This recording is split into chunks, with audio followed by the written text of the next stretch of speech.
Segunda carta de Paulo aos Coríntios, capítulo de número 9, versículo de número 10.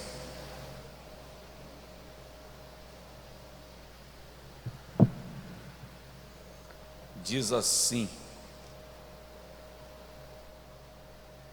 ora, aquele que dá semente ao que semeia, também vos dará pão para comer, e multiplicará a vossa sementeira,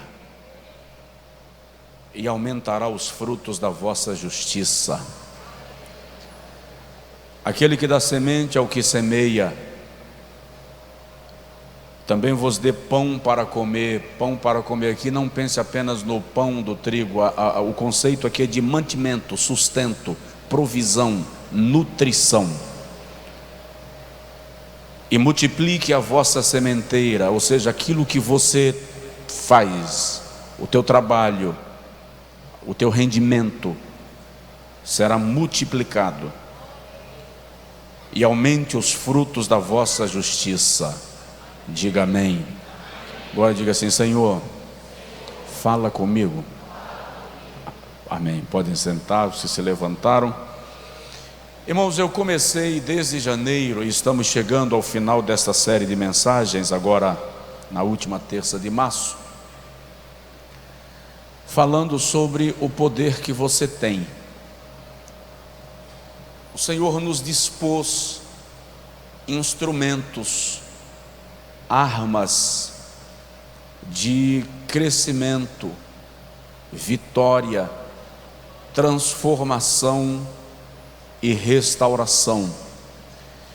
Já falamos aqui diversos assuntos, e essas mensagens, por sinal, deixa eu informar, estão todas vindo para o nosso canal do YouTube. 3 dias por semana entra uma. Essas mensagens todas estão vindo para você poder rever, relembrar, rememorar, mandar o link para algumas outras pessoas que poderão ser abençoadas através dela ou delas.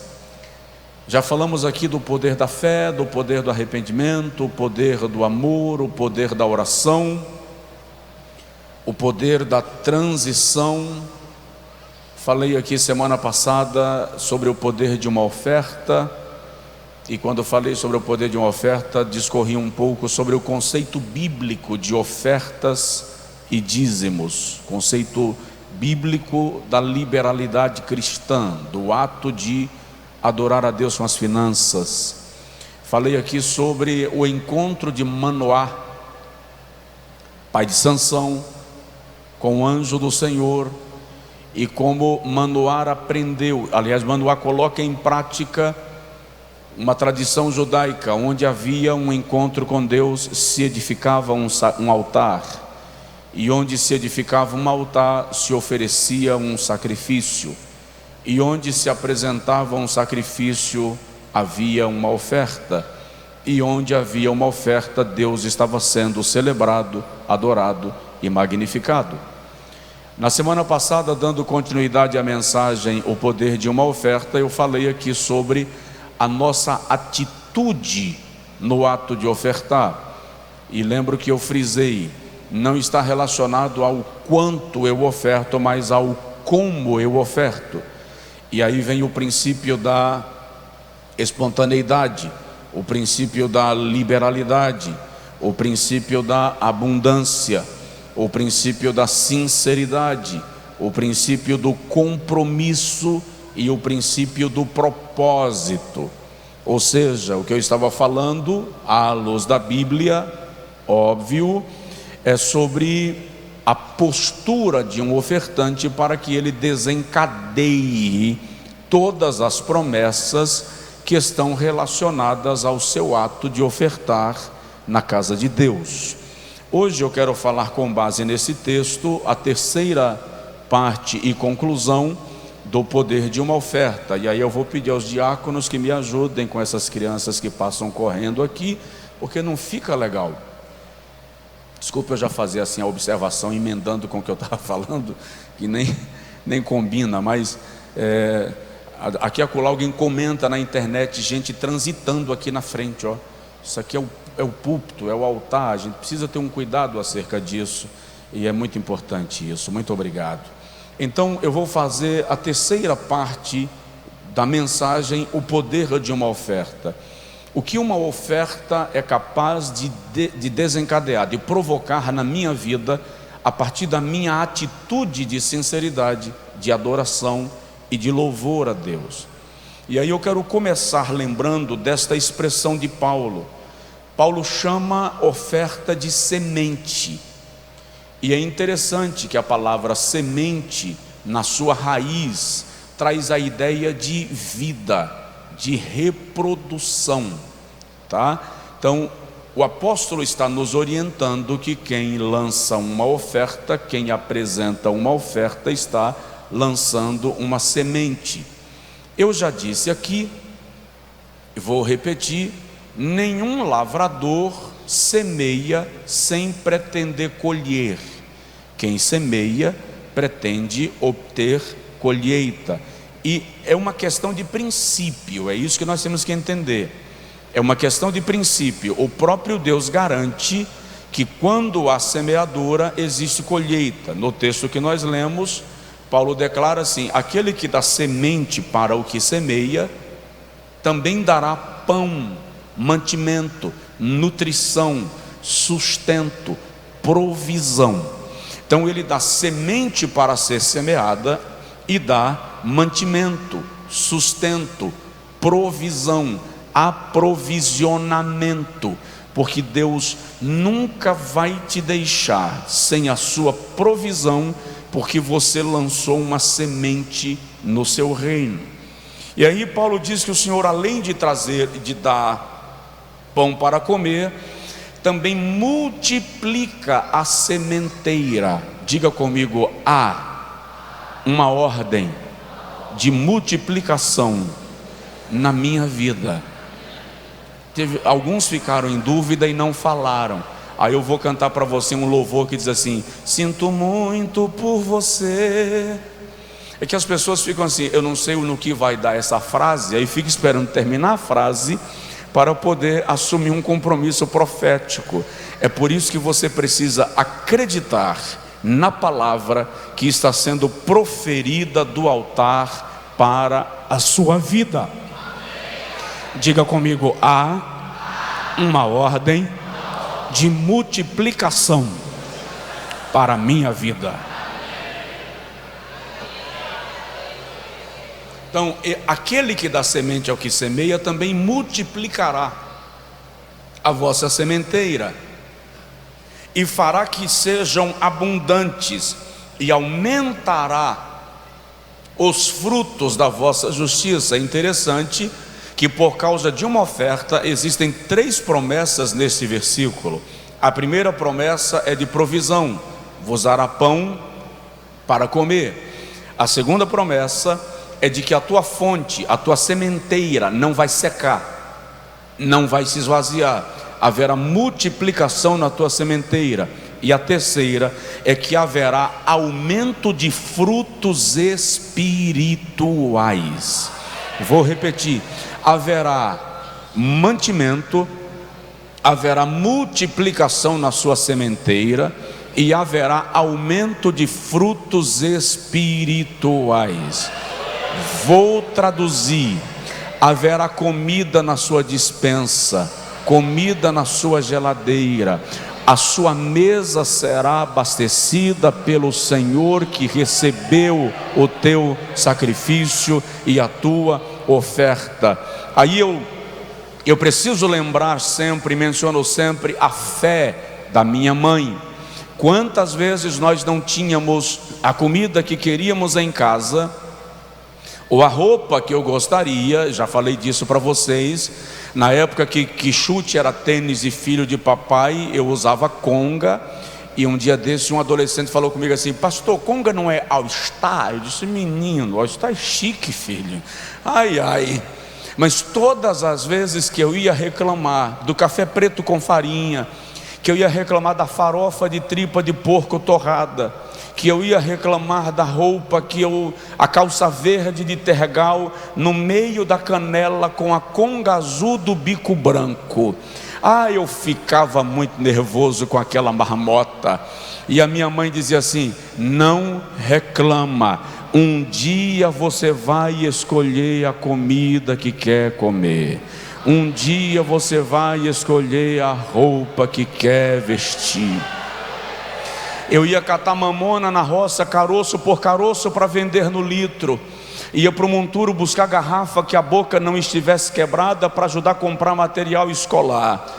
No final de semana eu fazia sonhos e vendia na feira, numa frasqueira de porta em porta. Mas quando chegava, meu pai dizia: separa a oferta, separa o dízimo, adore a Deus com aquilo que Ele lhe concedeu.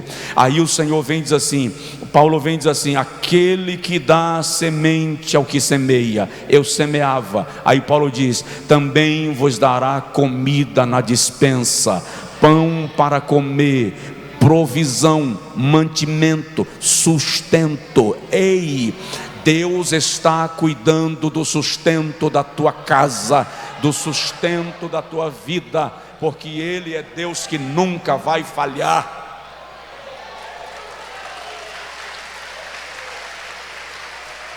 Aí é interessante, porque Paulo diz assim: Ele também aumentará a vossa sementeira. O que ele está dizendo é: você não vai dar conta da quantidade de serviço que vai chegar para você.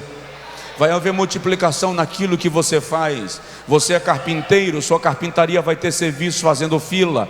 É loja, você vai ter fila de gente para fazer pagamento. É espaço de eventos, tem gente agendando e reservando com antecedência. Você é corretor, não sei, qualquer área que você seja. Paulo está dizendo assim: haverá uma bênção de multiplicação, que naquilo que você faz vai haver abundância, multiplicação. E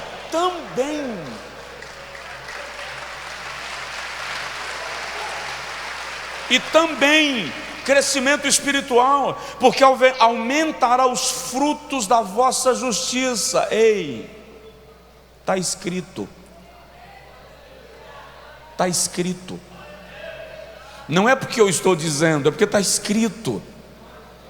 Deus tem compromisso com a palavra que Ele inspirou e tornou a palavra para nós. Por quê? Porque oferta é semente. Oferta também é chave. Muitas vezes a gente diz assim: não, vou segurar aqui porque eu posso precisar.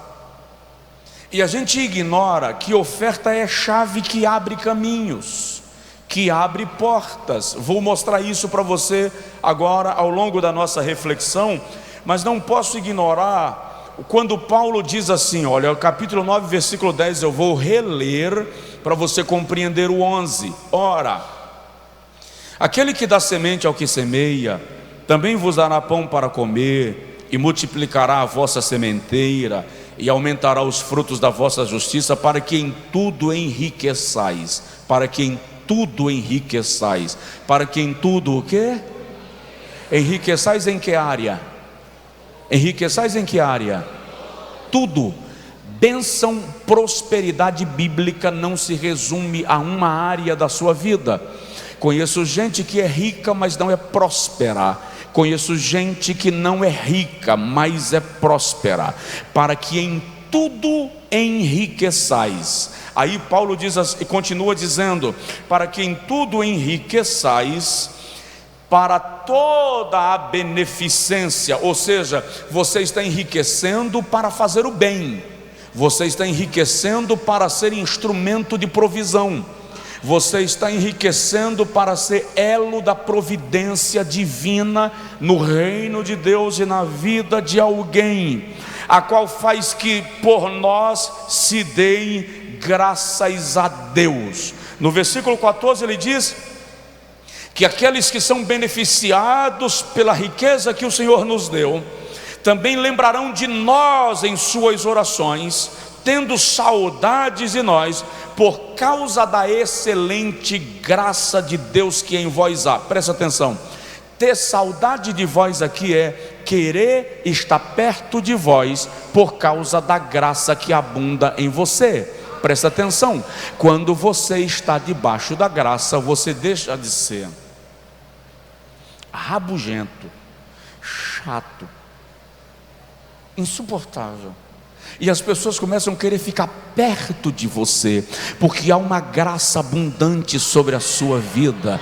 As pessoas começam a dizer assim: eu quero ficar perto dele porque há uma bênção que emana da sua vida. Presta atenção, Deus não te abençoa para você reter, Deus te abençoa para que através da tua vida outras pessoas sejam alcançadas pela bênção que Ele te deu. Aí eu vou repetir algo que eu disse em alguma pregação em alguma época atrás: você tem que decidir se você é poço ou se você é rio. Provoca teu vizinho e pergunta para ele: você é poço ou rio? Qual é a diferença do poço para o rio, pastor? Afinal de contas, todos eles lidam com água. Ismael tinha um poço, e a Bíblia Sagrada diz que Ismael aprendeu a atirar flechas para que ninguém viesse tirar água do seu poço. Isaac tinha rio, Jeová fez brotar águas vivas para Isaac, enterraram 3 poços de Isaac, Jeová deu um rio.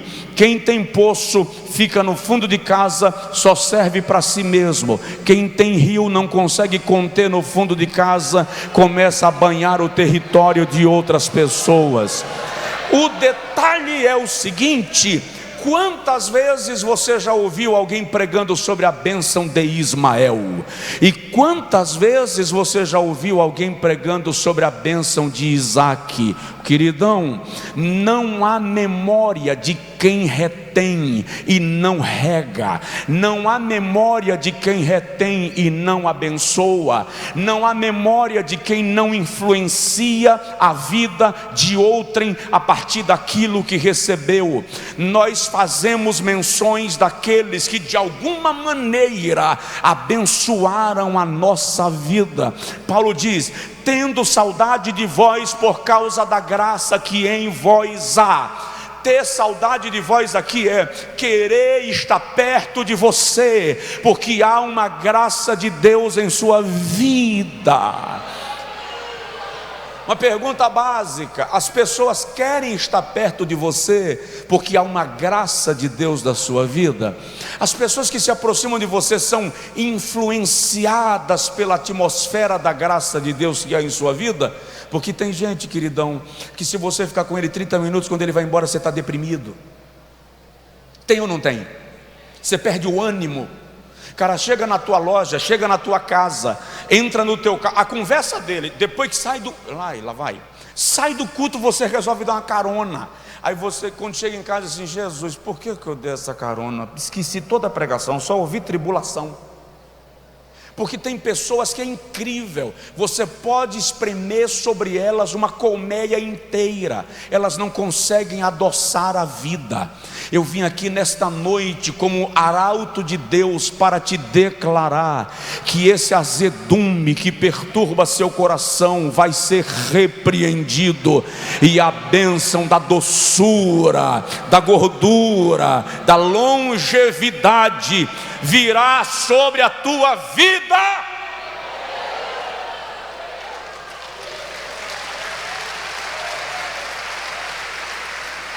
Eu estou falando sobre o poder de uma oferta. Eu quero que você entenda, e eu disse outro dia aqui: aquilo que eu prego e você não coloca em prática se torna esquecido. Transforme em regra de vida, para que vire princípio de conduta, padrão, procedimento padrão. Então vamos lá.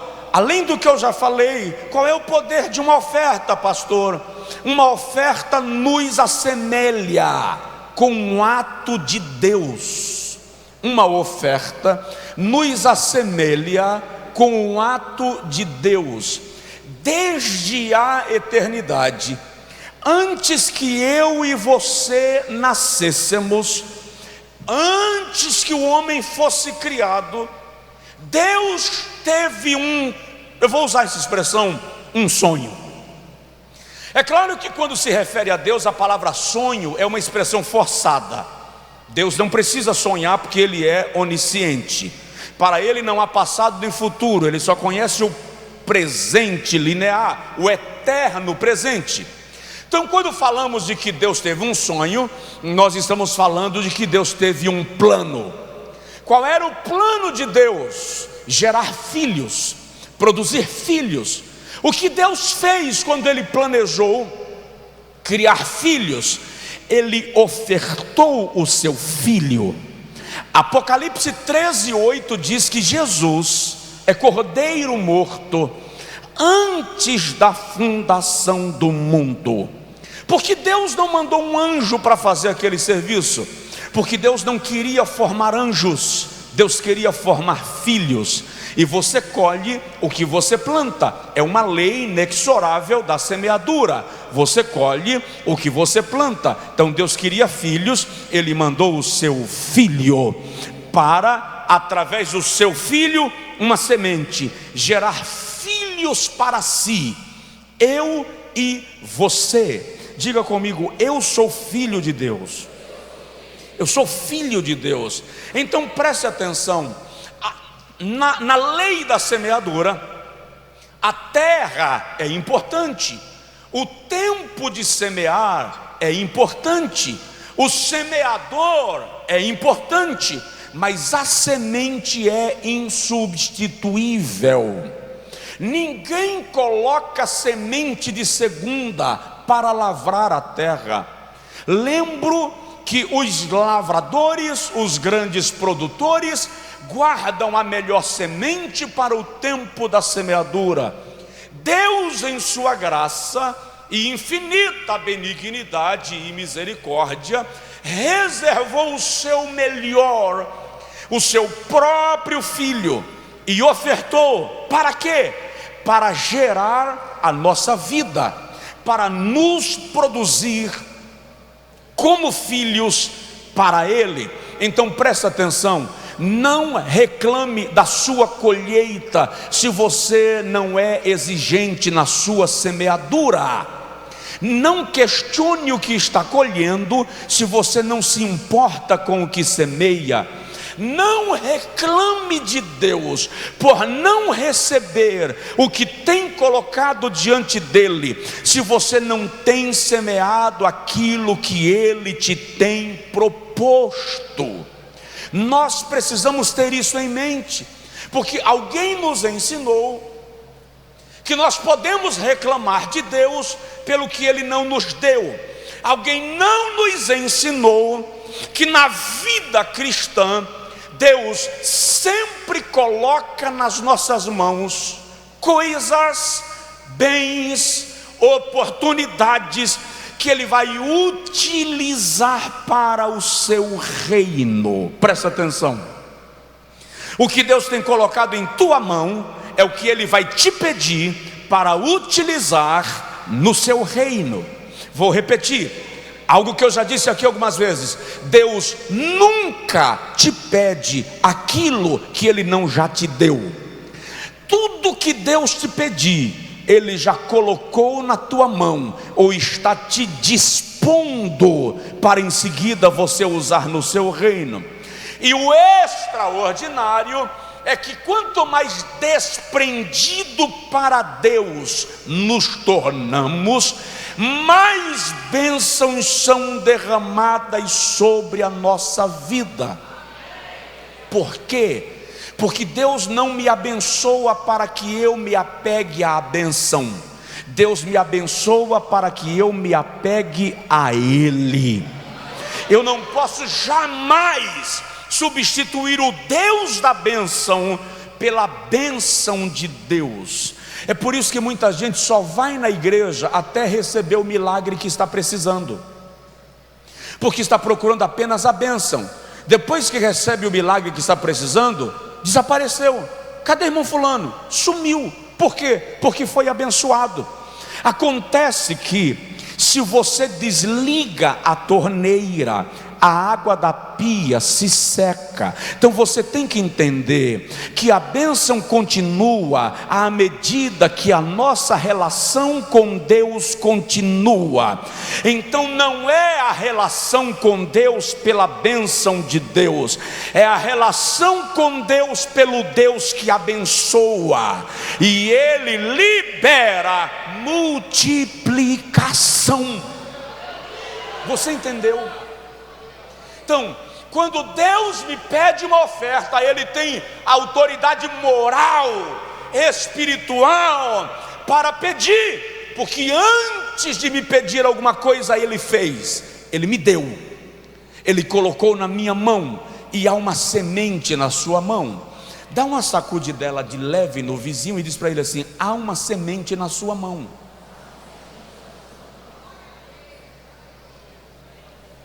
Problema nosso é a capacidade de discernir a semente, porque a gente normalmente mede as coisas sob o nosso prisma, sob a nossa expectativa. Eu vou dar um exemplo. Eu já testemunhei aqui de uma irmã que eu disse para um dia no culto, eu falei: você tem uma semente na mão, use a semente que Deus lhe deu. E ela chegou em casa vivendo um processo financeiro difícil e falou com Deus: o pastor disse que eu tenho uma semente. Qual é a semente que o Senhor me deu? Me faz ver a semente. E ela disse que lembrou que ela tem habilidade em fazer bolos, e ela resolveu fazer um bolo e mandou pela filha, para que a filha vendesse na escola. As coleguinhas gostaram e começaram a falar com as mães em casa. Ela começou a receber encomenda de bolo. Ela disse: pastor, hoje eu não dou conta da quantidade de encomendas que eu tenho. Você tem uma semente. É claro que preguiçoso prefere apodrecer a semente do que semear. Não trabalha, não produz, é murrinha, não sai do lugar. Eu não estou profetizando bênção para crente preguiçoso. Eu não estou profetizando bênção para funcionário que dá dor de cabeça para o patrão na empresa, criando confusão.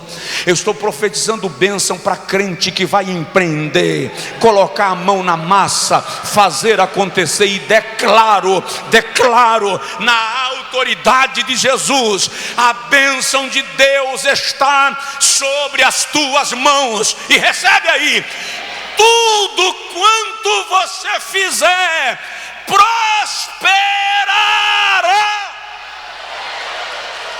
É Bíblia, palavra, está escrito.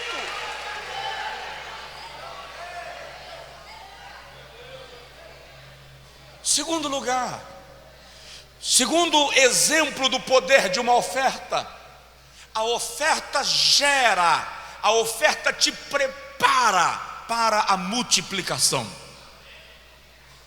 A oferta te prepara para a multiplicação. Gênesis capítulo 22. O Senhor chama Abrão e diz assim: toma teu filho Isaque, teu único filho. Quantos filhos Abraão tinha? Quantos? Teu único filho. Vai a Moriá e oferece-o a mim em holocausto. Presta atenção. É interessante que no capítulo 15 Deus havia dito a Abraão: eu tenho contigo uma aliança, e a minha aliança contigo é que eu abençoarei a tua descendência. Que descendência se Abraão ainda não tinha filhos? Então há uma promessa, mas o Senhor está dizendo a Abraão: lá na frente eu vou te ensinar que toda promessa está regida por um código, toda promessa está regida por uma atitude. Quando Isaque nasce, Abraão vê a promessa, a aliança se cumprir. Vou te dar um filho. Mas agora Deus quer multiplicar e cumprir aquilo que ele chamou de descendência: estrelas do céu, areia da praia. E ele diz para Abraão: pega o teu menino, vai a Moriá e oferece-o a mim em holocausto. Já preguei sobre isso algumas vezes. Abraão levanta bem cedo, toma Isaque, que já é um rapaz, a Bíblia o chama de mancebo, o chama de moço. Estudiosos dizem que Isaque já tinha aqui aproximadamente 25 a 30 anos, então não é mais um meninão, tá? Tanto é que é ele que sobe Moriá carregando o feixe de lenha sobre os ombros. É só ler Gênesis 22. Quando Abraão vai subindo Moriá com Isaque, Isaque diz assim: meu pai, aqui tem fogo, aqui tem cutelo e aqui tem lenha, mas onde está o cordeiro do holocausto? Abraão diz: Deus proverá para si o cordeiro do holocausto. E ele vai subindo. E como eu já disse para os irmãos, é o que acredito, eu não consigo imaginar Abraão sem sentir nada. Abraão é pai, ele vai sacrificar o seu filho. Então, o meu bom senso me diz que dentro de Abraão há uma fornalha, há um vulcão em erupção. Mesmo porque quando ele chega no cume do Monte Moriá, não é só pegar um menino, não é uma criança que o camarada toma conta dele e coloca lá em cima e sacrifica, é um adulto. Então tem que explicar alguma coisa para aquele rapaz. Como é que você olha para os olhos de um rapaz de 25, 30 anos e diz assim: Deus mandou eu te degolar no altar? Simplificando, como explica isso para ele? Então há toda uma questão. E Abraão coloca Isaque sobre o altar, faz a sua oração. Eu falei disso aqui inclusive domingo. E quando Abraão começa o gesto do sacrifício, Gênesis capítulo 22, deixa eu ler por gentileza, para você compreender do que estou falando, versículo 15 até o versículo de número 18, o texto diz assim: então o anjo do Senhor bradou a Abraão pela segunda vez desde os céus e disse: por mim mesmo jurei, diz o Senhor, porquanto fizeste esta ação, presta atenção, porquanto fizeste esta ação e não me negaste o teu filho, o teu único filho, que deveras te abençoarei e grandissimamente multiplicarei o quê? A tua descendência. Presta atenção, porque não me negaste o teu filho, porque fizeste esta ação, eu vou te abençoar. Quantos filhos Abraão tinha?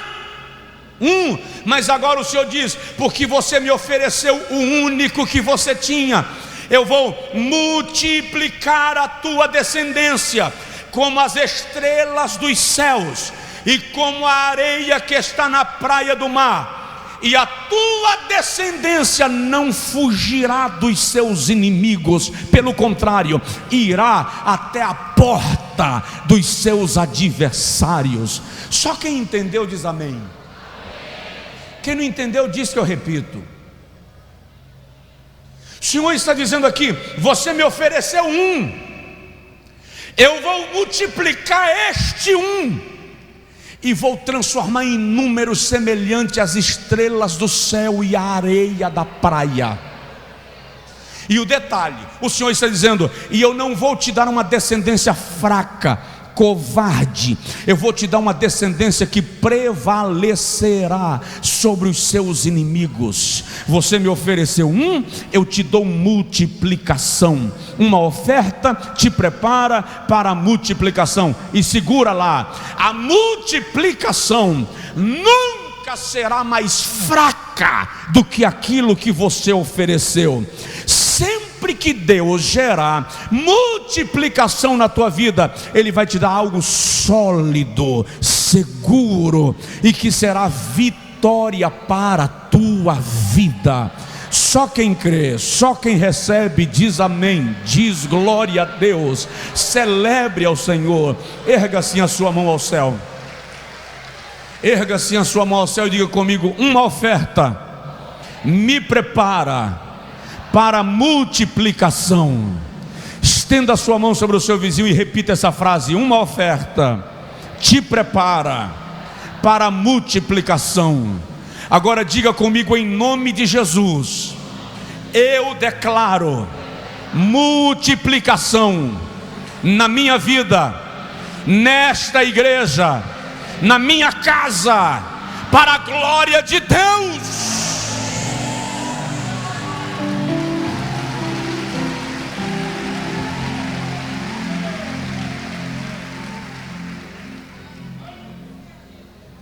Agora, a Bíblia é para quem crê.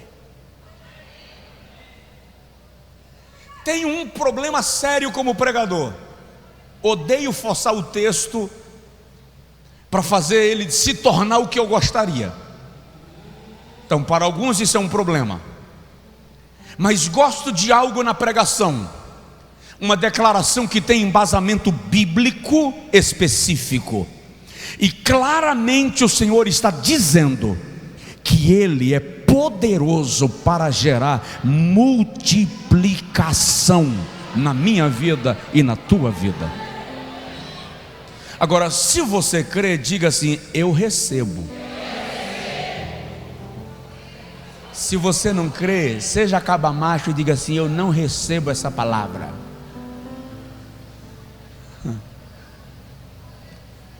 Crede no Senhor e estareis seguros.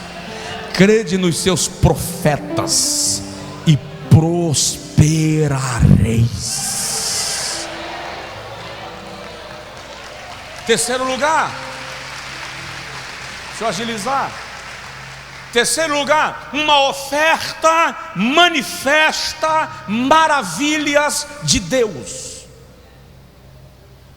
Uma oferta manifesta maravilhas de Deus. Juízes capítulo de número 13, foi o texto que eu li semana passada para falar de Manoá e sua esposa conversando com o anjo.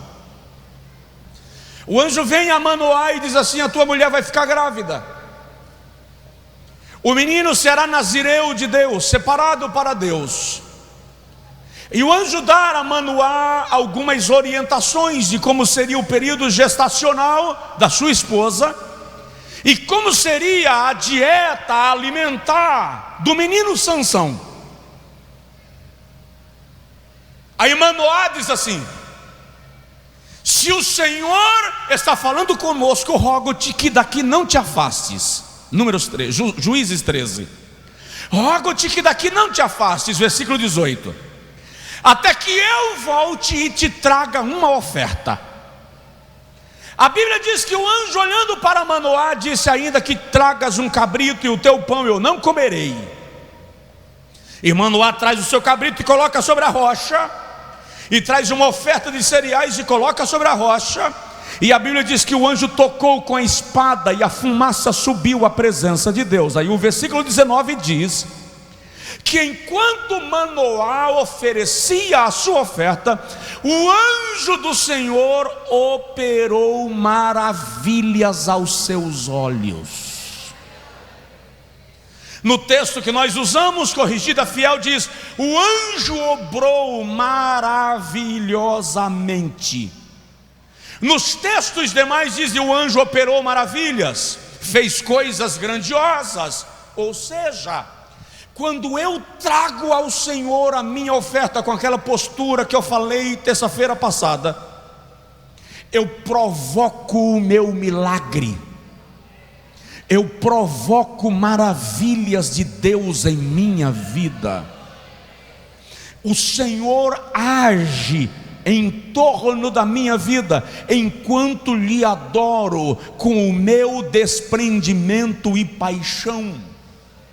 O grande problema é que nós queremos ver as maravilhas de Deus, mas queremos ver a maravilha pela maravilha e não Deus agindo. E se eu quero a maravilha, eu preciso apresentar-lhe a minha adoração e o meu louvor. Você pode dizer assim: pastor, a situação que a minha vida chegou, só um milagre. E eu estou lhe dizendo nesta noite que o Deus que estou lhe anunciando faz milagres. Provoca aí o vizinho e fala assim: Deus faz milagres. Deixa eu dar um exemplo. Eu recebi uma mensagem de uma santa irmã desta igreja ontem. Domingo passado, no momento do ofertório, eu lancei um ato profético aqui. E eu acho bonitinho quando eu lanço um ato profético e eu vejo gente meneando a cabeça negativamente porque não gostou da ideia. Dá vontade de chamar pelo nome, mas a educação me força a ficar quieto, aí eu me esforço. E eu disse aqui na hora da oferta: se você não pode ofertar hoje, coloque diante de Deus o seu coração e receba o envelope. Leve para casa, coloque na sua Bíblia e diga para o Senhor: eu não posso, mas eu quero fazê-lo. E eu disse: o Senhor vai te surpreender, e até terça-feira haverá provisão e surpresa de Deus para a sua vida.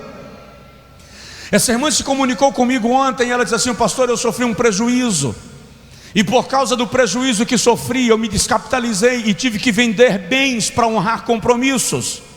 Domingo eu não tinha nada para apresentar ao Senhor em forma de oferta, mas eu recebi aquela palavra. Ela disse, peguei o envelope e trouxe para casa. E ela disse ontem: hoje é o meu aniversário, e eu não tinha nada, não planejei comemoração nenhuma, mas hoje meu irmão veio me visitar e me trouxe uma caixa de presentes. E na caixa de presente ele trouxe um presente em dinheiro de alguns R$1000 como presente de aniversário. Ô santo de Deus, presta atenção, eu levo o púlpito a sério, eu não blefo aqui em cima, eu creio na palavra de Deus, eu creio no que eu prego, eu não brinco com os seus sentimentos e nem subestimo a sua fé. Quando eu declaro que uma porta vai se abrir, eu não tenho interesse de te manipular, porque eu não sou animador de auditório. Eu reconheço a responsabilidade que é profetizar, e declaro que Deus vai gerar maravilhas na sua vida.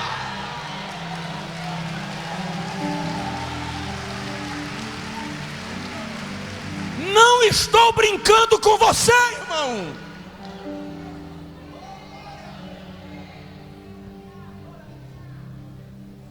Sua fé é muito séria para eu brincar com ela. Então maravilhas estão sendo geradas. Maravilhas estão sendo geradas. Estenda assim a sua mão ao céu comigo. Pai, eu peço um sinal da tua palavra na minha boca. E eu te peço, Senhor, que esse sinal não se demore. Eu peço que toda a tua igreja, os teus servos, vejam maravilhas começando a acontecer neles. Eu estou pedindo um avivamento que seja em todas as áreas da vida dos teus filhos e das tuas filhas. O sinal que eu te peço, Senhor, é que a partir de hoje, comecem a acontecer coisas maravilhosas na vida desse homem, desta mulher, como sinal da tua palavra na minha boca para a tua igreja. E te peço, Senhor, permite, como Elias, mostra para a tua igreja que tu és Deus sobre nós, e que eu sou teu servo, e a tua palavra está na minha boca. Se prepare, aguarde, porque Deus vai gerar surpresas extraordinárias para você. Ei,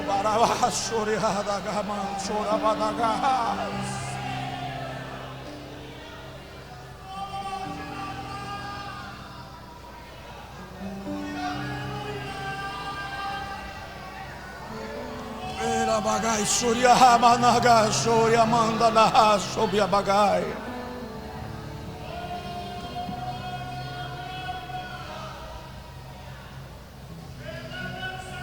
Quarto lugar, estou agilizando.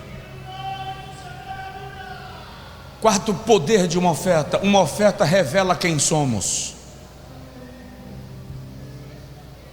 Uma oferta revela quem somos.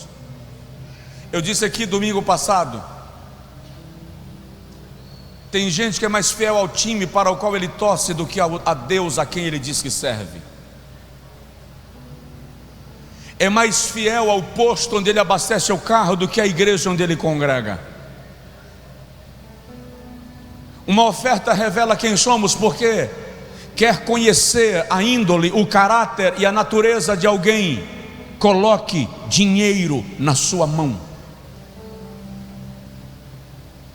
Ninguém desvia porque ficou rico, já estava desviado, só não tinha a oportunidade de fazer o que começou a fazer. Ninguém fica orgulhoso porque enriqueceu, já era orgulhoso, só encontrou oportunidade de esbanjar o seu orgulho.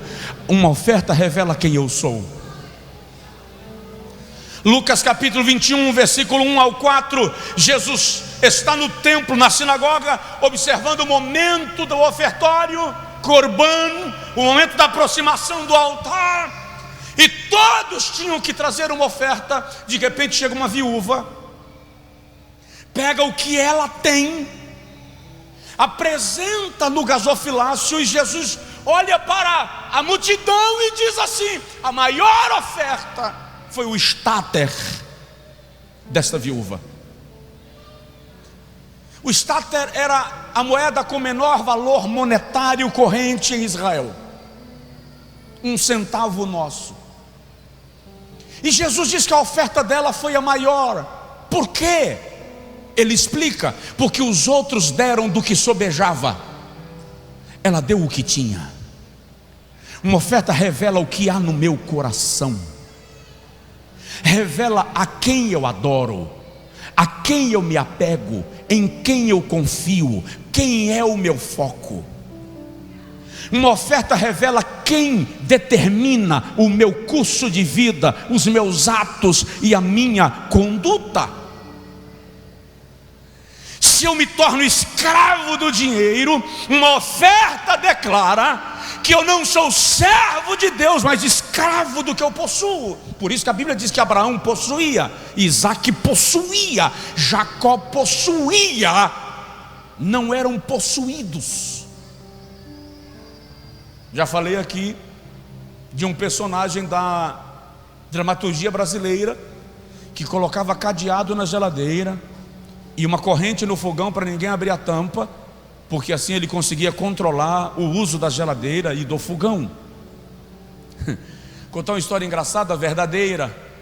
Eu estava num aeroporto no norte do Brasil uns anos atrás para embarcar. Meu voo era por volta das 3 da manhã. Eu fui de carro uns 300 quilômetros até chegar no aeroporto. Cheguei no aeroporto por volta de 1h30. E depois que fiz o check-in, o irmão chegou para mim e fez assim: pastor, vamos fazer um lanche? Eu falei com ele: deixa para ficar mais perto do voo, que aí eu faço um lanche já para embarcar. E ele disse assim: pastor, aproveita, que eu estou oferecendo agora.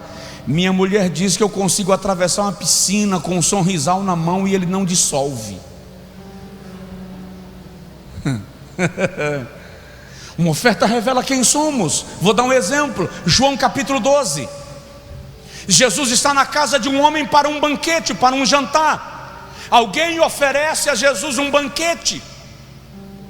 No meio do jantar, Maria vem com um vaso de alabastro. O alabastro por si só já era uma joia. É uma pedra rara, branca, translúcida. Consegui-la já era uma raridade. Dentro dela, um perfume de nardo que valia 300 dias de trabalho, 10 meses de salário. Ela chegou, quebrou o frasco, derramou sobre o mestre. Aquilo revelava quem era Maria,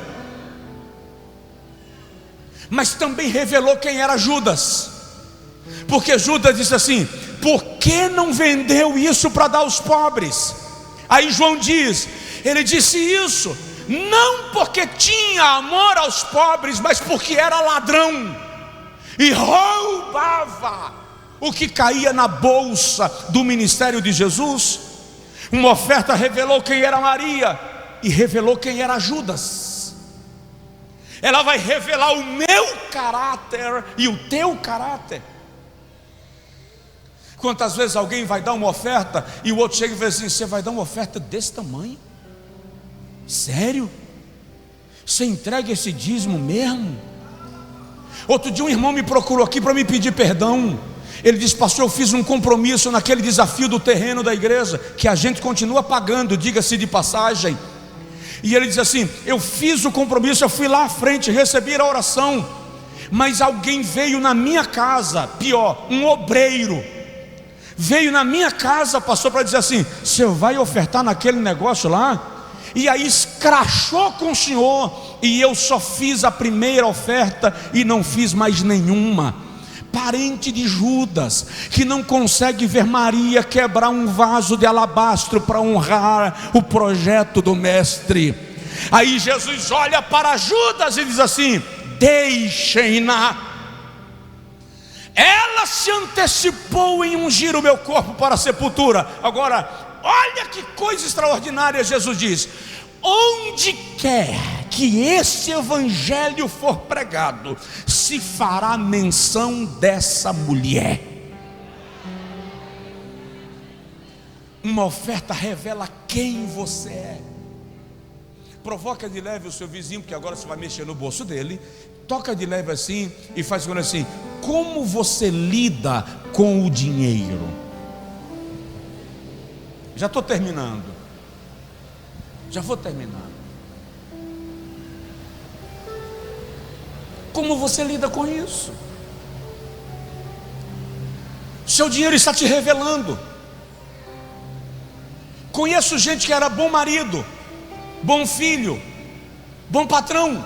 Quando cresceu, se tornou adúltero, abandonou os filhos, porque conseguiu prosperar. Não conseguiu lembrar de onde veio.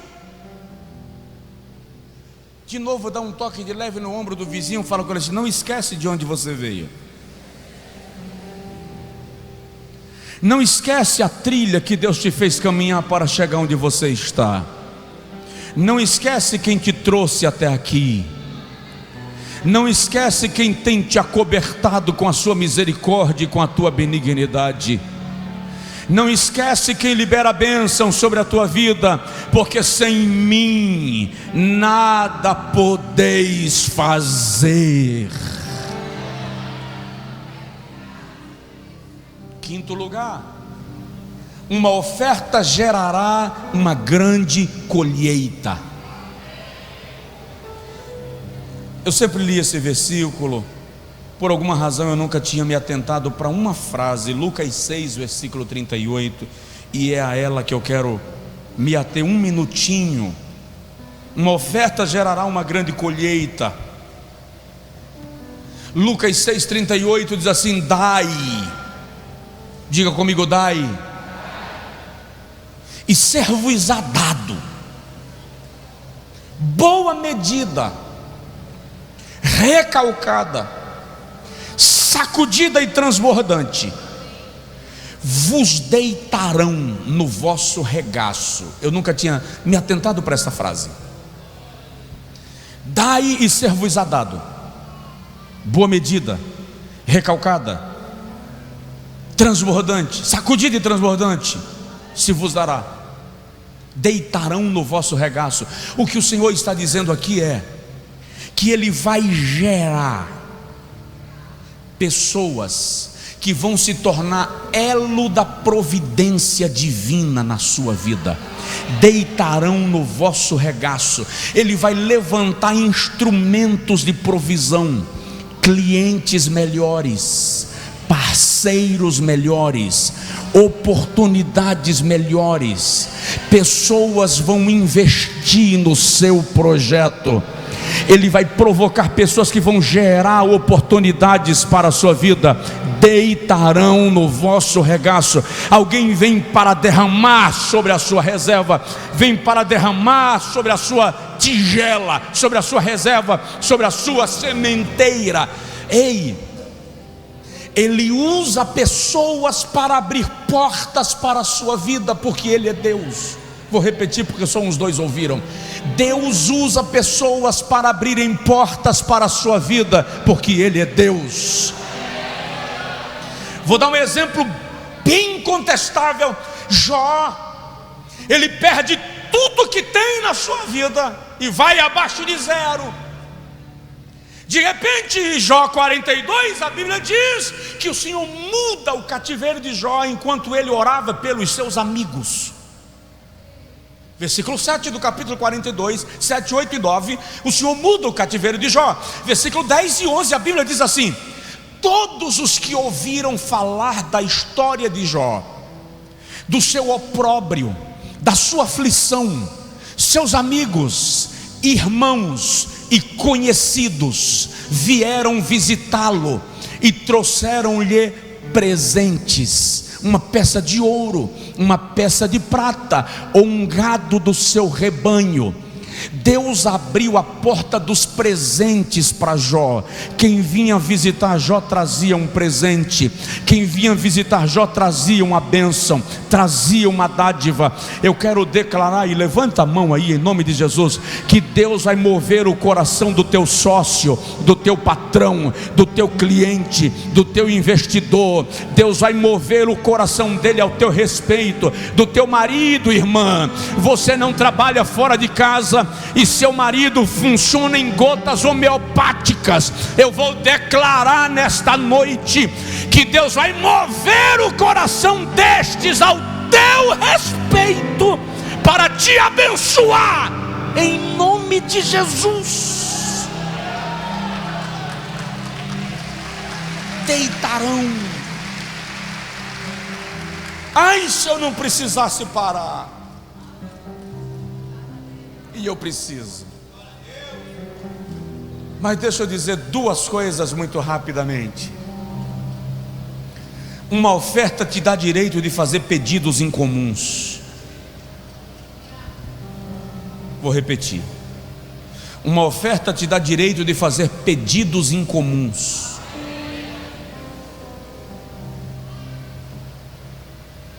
Anota, se você estiver anotando, o primeiro livro dos Reis, capítulo 17, versículo 8 a 23. Elias chega na casa de uma viúva, e ela está catando uns gravetinhos, como ela mesma disse, para preparar o último bolo para ela e o seu filho. E ela diz assim: a fim de que comamos e morramos.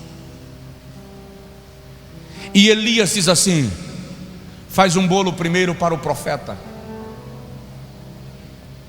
Olhe nos meus olhos, olha para cá. O profeta chega na sua casa, você só tem comida para você e teu filho. Há uma crise generalizada e você vai comer hoje para morrer amanhã. E o profeta diz assim: faz primeiro para mim e depois para você. Quem faz? Levanta a mão. Tem uma ali, tem outras ali. Aleluia, glória a Deus. Mesmo deixando seu filho com fome, você não sabe que é o profeta, que o profeta não apresentou uma credencial.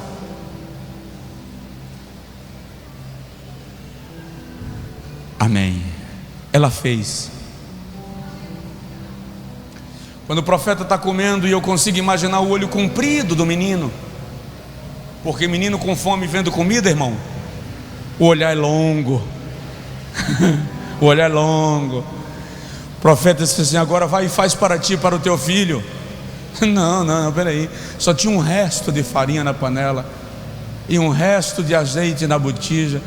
O profeta diz: vai lá e faz, porque o Senhor me mandou te dizer que não vai faltar farinha na panela, nem azeite na botija, até que chova sobre a terra.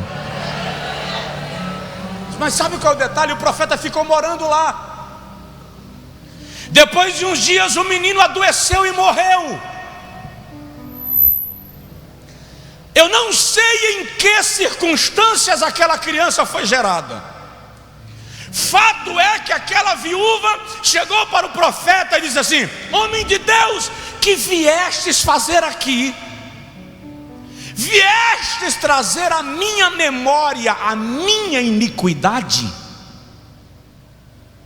Há alguma coisa que envolve o nascimento daquela criança que não era uma situação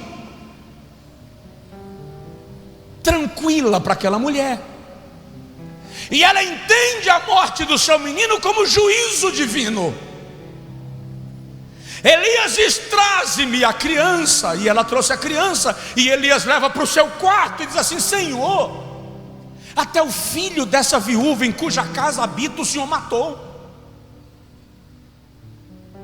E ele deita-se sobre o menino 3 vezes. E ele diz a Deus: traz de volta o fôlego de vida e a alma desta criança. E a criança se levanta, e ele vai lá e devolve a criança para a sua mãe. No capítulo 4 do segundo livro dos Reis, Eliseu está hospedado na casa de uma sunamita que não tem filhos. A partir do versículo de número 8 ao versículo 17, Eliseu diz a Geazi: pergunta para esta sunamita se há algo que possamos fazer por ela. Por que Eliseu quer fazer isso? Porque ela providenciou um quarto para o profeta, uma cama, uma mesa e um candeeiro. E Geazi vai lá e conversa com ela: há algo que possamos fazer contigo diante do rei? Isso prova que Eliseu tinha influência política sobre Israel. E a mulher diz: não, eu habito na minha terra, de nada necessito. E ele volta para Eliseu e diz: ela não precisa de nada, é uma mulher rica, habita em casa e não precisa de nada. E aí Eliseu diz: pensa se há algo que possamos fazer por ela. E Geazi diz: ela não tem filho. E Eliseu diz: manda chamá-la. E quando ela chegou na porta do aposento, Eliseu diz assim: no próximo ano, ao contar o tempo da vida de uma gestação, tu segurarás uma criança no teu colo. E ela diz assim: oh meu Senhor, não mexa com o coração da tua serva, não me mintas acerca disso. Ou seja, era o anseio de sua alma ter um filho, mas ela não podia gerar. E o profeta lança sobre ela uma palavra, e no ano seguinte, diz a Bíblia, ela está com uma criança no colo, porque ela teve um gesto de honra com o profeta. O Senhor deu a ela uma bênção que estava fora do seu alcance. Salomão, segundo o livro das Crônicas, capítulo 1, eu não vou citar o texto todo, mas Salomão oferece a Deus o maior sacrifício de toda a história. Quando Salomão oferece a Deus a sua oferta, e ele se coloca diante de Deus, ele ora acerca disso, o Senhor aparece a Salomão de noite e diz assim: pede-me o que quiseres e eu te darei. Rapaz, ei, olha para mim. Deus aparece para você, tete a tete, olho no olho, e diz assim: me pede o que você quiser e eu te darei. Vira para o irmão do seu lado e pergunta para ele assim: o que você pediria?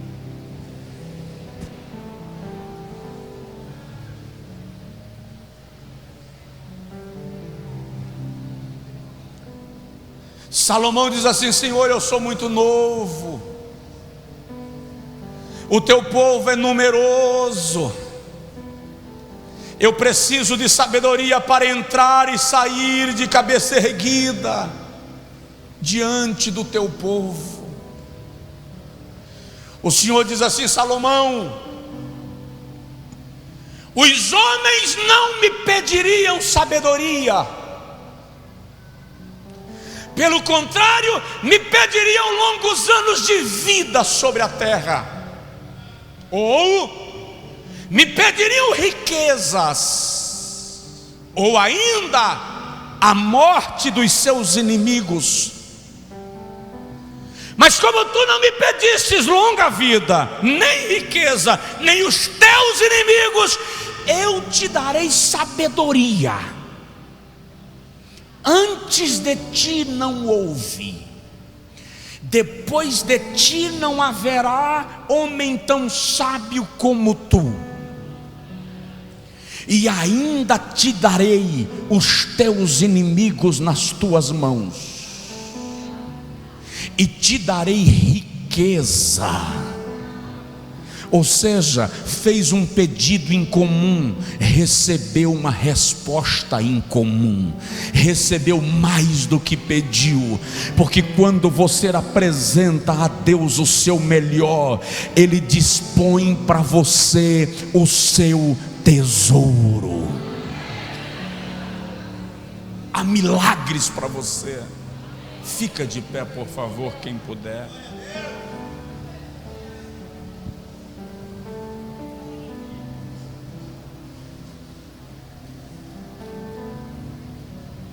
Sétimo lugar, e eu não tomo tempo. Uma oferta determina uma bênção sobre a nossa descendência. Pais, quem é pai ou mãe, levanta a mão, por favor. Eu e você temos que entender que a nossa postura diante de Deus vai refletir na vida dos nossos filhos. Vai refletir. Eu disse aqui semana passada que todos os lugares onde Abraão passou e parou, ele edificou um altar. O único lugar onde Abraão não edificou um altar foi no Egito. E foi exatamente no Egito que a sua descendência foi escrava.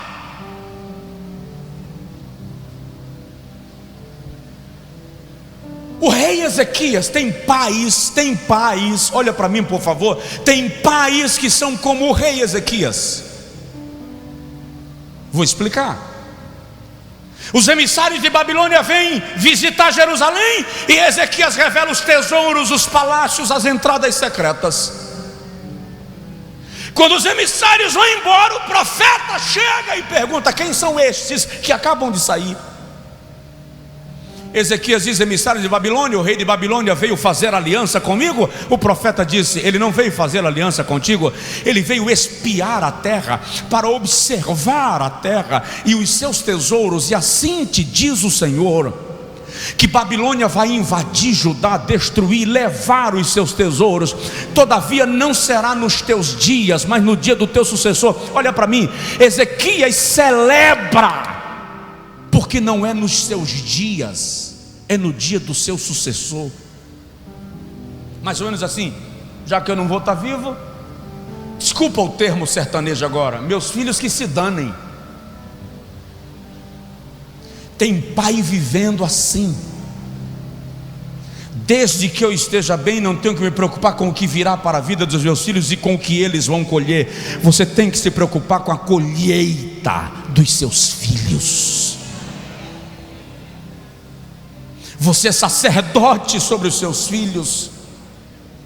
Você tem que se preocupar com o que eles vão desfrutar daquilo que nós semeamos.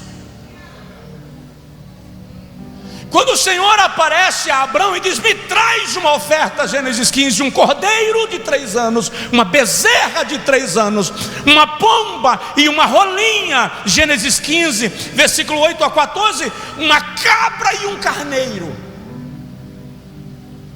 Abraão oferece sobre o altar.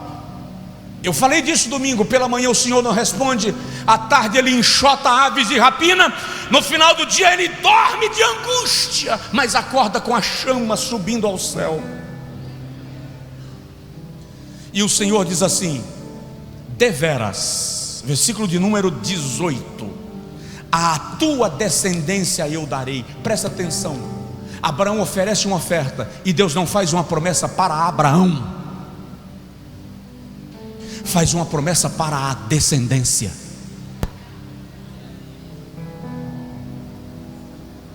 O Senhor faz uma promessa para aqueles que virão depois de ti.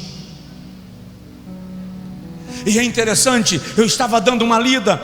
Abraão oferece uma bezerra. Bezerra na Bíblia fala de produtividade. Ele oferece uma cabra. Cabra fala de industrialização. Ele oferece um carneiro. Carneiro fala de unção sacerdotal. Oferece uma rolinha. Rolinha fala de renovo. E oferece um pombo. Pombo fala de novos começos, novas oportunidades. Quando Abraão ofereceu no altar, quando ele colocou sobre o altar uma bezerra, ele estava dizendo: a minha descendência será produtiva. Quando ele apresentou a Deus uma cabra, ele estava dizendo: a minha descendência será dona de indústrias. Ei, olha para mim. Qualquer economista de juízo sabe que o dinheiro do mundo passa pela mão dos judeus.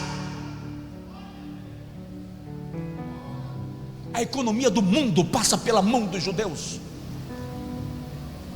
os maiores bancos, indústrias, descobertas, seja na área de indústrias de guerra, de medicamentos, passa pelas mãos deles. Porque quando Abraão ofereceu uma cabra, ele estava dizendo: a minha família vai prosperar. Quando ele apresenta a Deus um carneiro, ele estava dizendo: a minha família tem unção sacerdotal. Só quem recebe segura. Na sua família o Senhor não vai permitir que o diabo avassale com prostituição, homossexualismo, disseminação de drogas, satanismo, feitiçaria, magia negra, suicídio. Eu declaro debaixo da autoridade de Deus que sobre os nossos filhos há uma unção sacerdotal.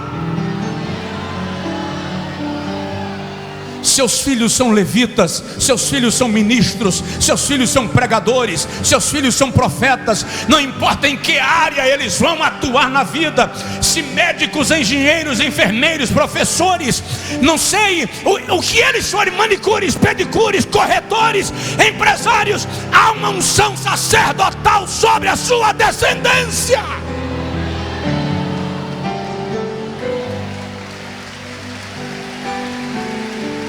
Eu declaro nesta noite, em nome de Jesus, seus filhos voltando para a igreja. Eu declaro nesta noite, em nome de Jesus, seus filhos saindo do mundo de drogas e de perdição. Eu declaro em nome de Jesus esta noite, seus filhos saindo do ateísmo, do materialismo e das filosofias vãs deste mundo. Eu declaro o Espírito de Deus entrando na tua casa e restaurando tua família, libertando tua descendência. Toda arma forjada contra a descendência da igreja caia por terra. Nós profetizamos resgate dos nossos jovens, resgate dos nossos adolescentes, resgate das nossas crianças. Satanás, os nossos filhos não são presa sua, os nossos filhos são herança bendita do Senhor.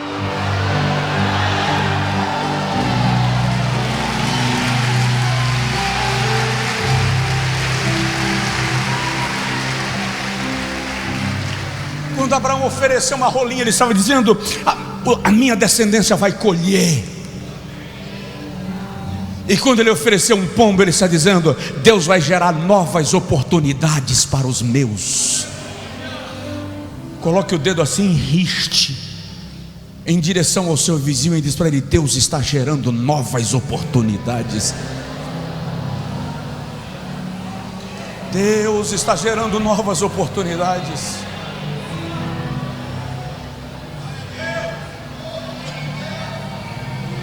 Eu não estou conseguindo transmitir para vocês o que Deus está me comunicando. Eu já tentei verbalizar aqui, mas ainda não.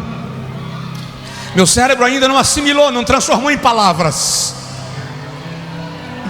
Mas eu vejo que Deus está gerando um tempo de renovo. Deixa depois assimilar. Mas eu vejo que Deus vai lhe surpreender. Eu vejo que Deus vai abrir caminhos novos. Eu vejo que Deus vai trazer luz à tua mente. Ele vai trazer luz ao teu caminho. Alguma coisa extraordinária vai acontecer. Está além da minha capacidade de verbalizar enquanto prego, mas alguma coisa extraordinária vai acontecer. Deus está descendo sobre nós uma nuvem de provisão, uma nuvem de milagres, uma nuvem de cura. Há uma nuvem de cura sobre esse lugar. Há uma nuvem de batismo no Espírito Santo sobre esse lugar. Há uma nuvem que vai te fazer caminhar como a costa sobre os montes. Você vai andar em lugares elevados. O Senhor vai te dar asas e você vai voar. Você não vai desabar. Você não vai mergulhar no ostracismo, na angústia e na aflição. Deus está trazendo um tempo novo. Ei! Essa vale para alguém. Chegou o tempo da vergonha acabar. O Senhor me manda te dizer que Ele está dando um ponto final no tempo da tua vergonha, da tua humilhação, da tua exposição. Eu falo por Deus: chega!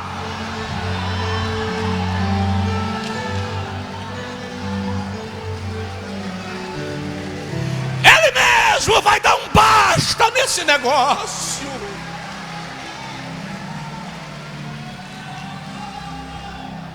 Ele mesmo vai dar um basta nesse negócio.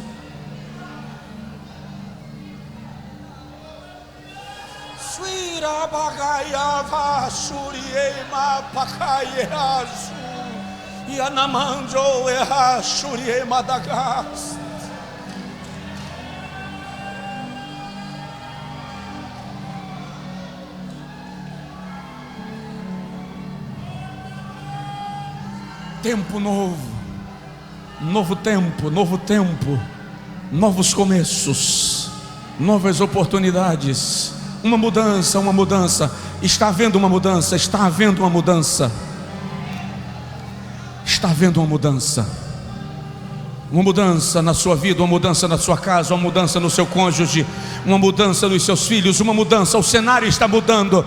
Eu vejo o cenário mudando. A visão que Deus está me dando agora é como se vocês estivessem girando na minha frente. Veja a olho nu. O que o Senhor está me dizendo é: estou mudando coisas de lugar, estou mudando posições, eu estou transicionando algumas coisas e situações. Há um milagre em andamento.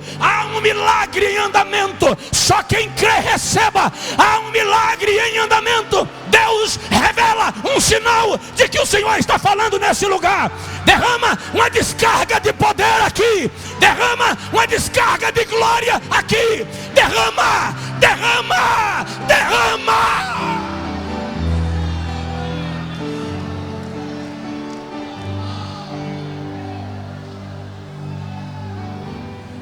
Não, Senhor, está pouco. Eu quero gente que não aguente ficar em pé.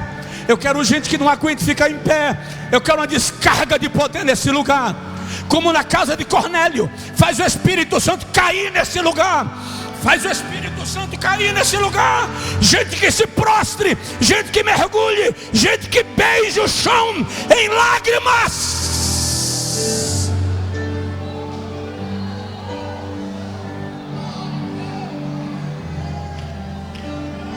Tempo de honra. Deus vai dar respostas. Ei, eu não estou brincando, eu estou dizendo que Deus vai te trazer respostas.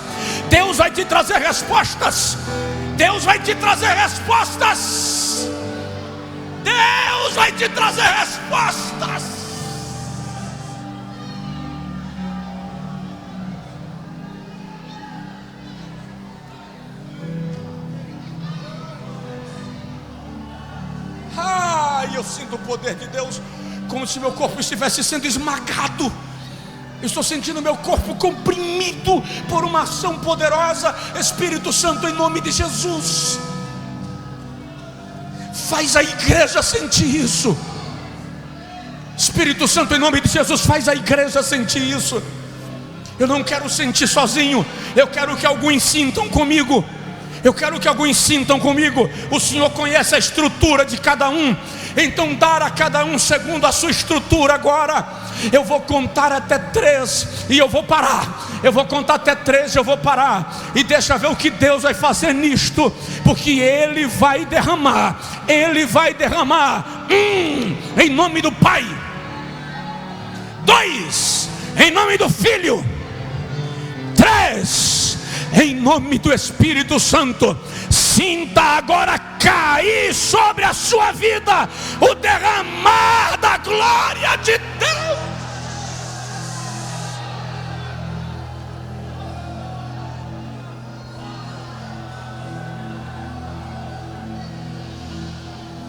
Resista não, irmão, se solte, libere.